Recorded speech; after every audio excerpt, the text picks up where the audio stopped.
5-year-old Dmitry was born with cerebral palsy. There is no medical cure for this condition.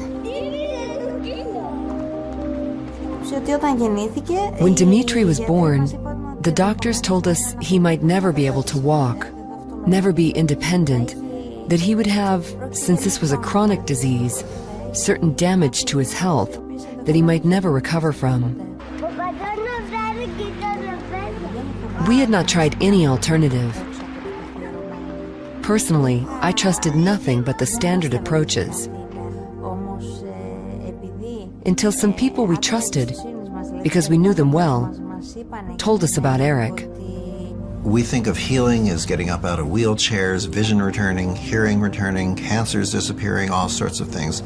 And these things happen. They happen. The idea initially was just to attend a seminar that might show us some ways to help Dmitry as a family. This little boy's parents came up and said, will I do a healing session after a presentation that I gave? And I said, well, they're closing the room, but let me finish signing these books and we'll get them to keep the room open for just a little bit longer. What's wrong? And they explained he had cerebral palsy.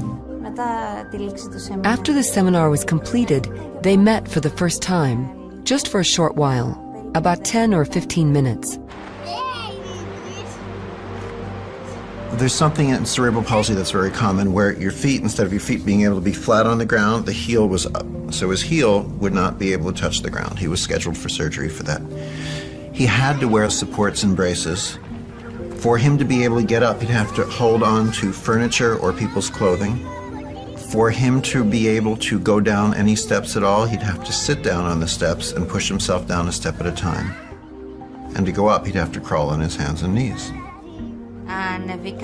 We stepped on the stage with Dmitry, put him on the bed that was there, and told him that he should stay calm and collaborate with Eric, and that nothing would happen that might bother him.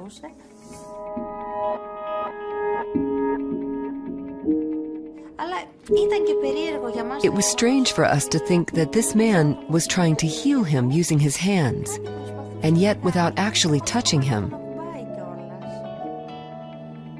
He got up after 4 minutes and was not just walking, he was jumping and he was running. It was a huge surprise and a great joy for us. But at the same time, we were left wondering, how does this all work? So fast, so directly, and so effectively. He was walking properly, not standing on his tiptoes. And there was no need for anyone to help him climb the stairs, which was what usually happened.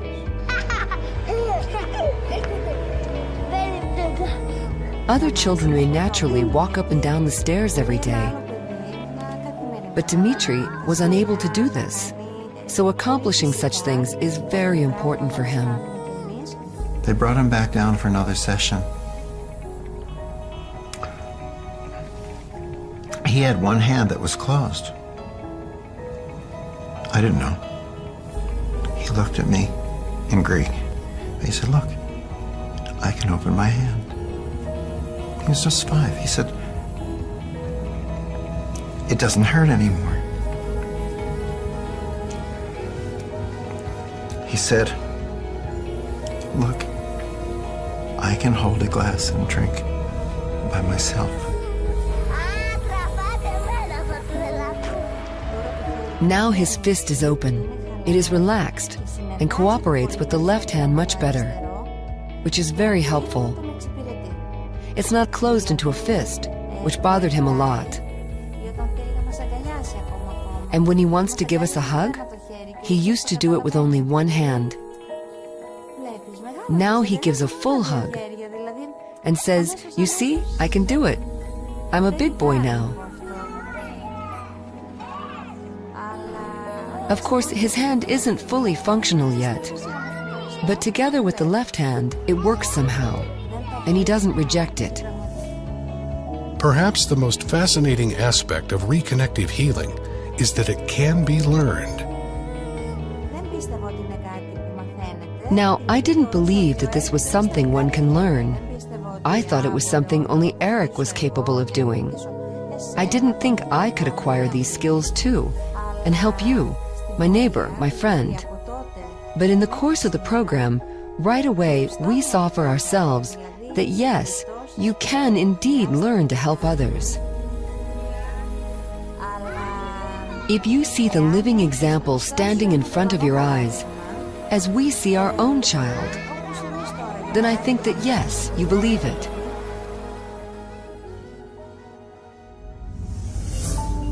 There are amazing healings taking place all the time.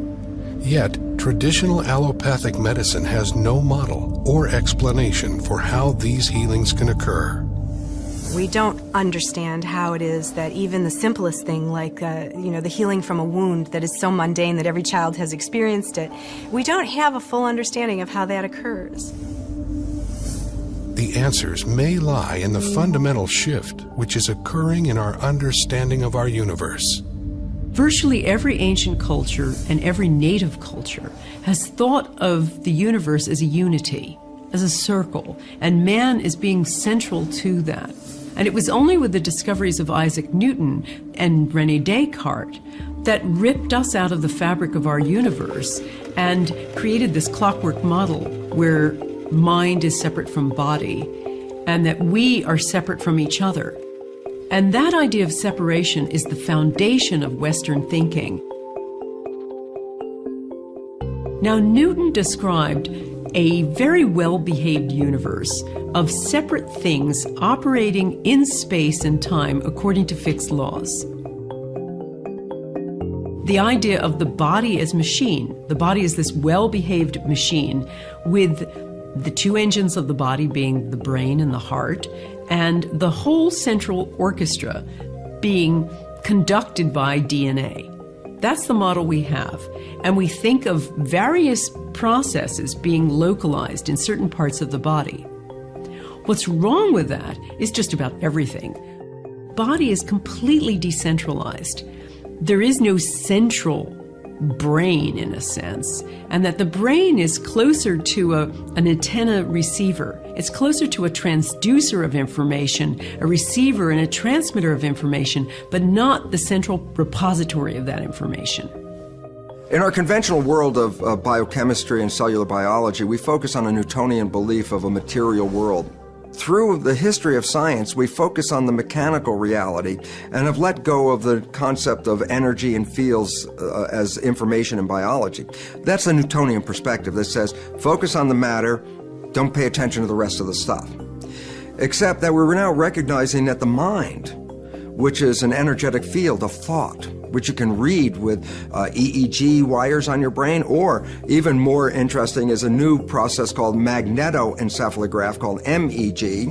While electroencephalograph, you put wires on the skin and read brain activity, magnetoencephalograph is a probe outside of the head, and it reads the fields of neural activity without even touching the body.